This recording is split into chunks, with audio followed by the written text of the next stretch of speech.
Did DEI work its way up to your profession, to traditional media?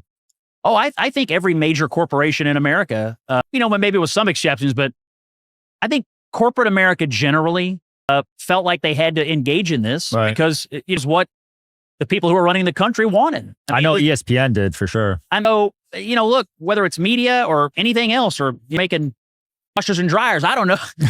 but companies ought to run on talent. The country ought to run on talent, hard work ethic.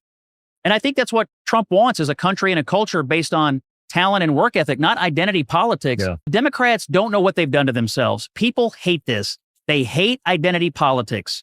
They don't like it because it's like, well, if I'm talented and I work hard and I have good ideas, why shouldn't I be the most successful person at what I'm trying to do? Why should I be aced out by someone because I didn't have the right identity characteristics? It's totally antithetical to the American system, the American dream. Yep.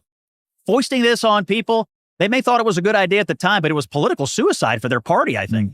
Do you still believe in the American dream? I do believe in the American dream. I'll tell you right now, this country, the Republican Party, the conservative movement, and average everyday people, I think, are more optimistic about the future of our country than they have been in years. It's in some of the polling, right track, wrong track.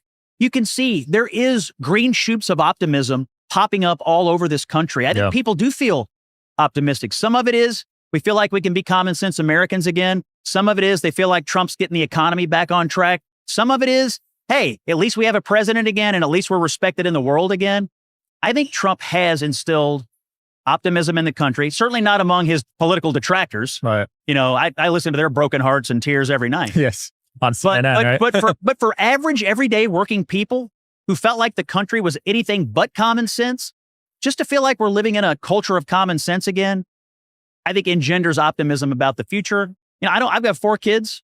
I don't want them to grow up in a nonsense country where irrational behavior and irrational ideologies, radical ideologies are presented as mainstream. I want them to grow up in a place where common sense and just being able to tell the truth still get you somewhere. And I think that's what Trump is doing for our conservative movement, but for the country generally.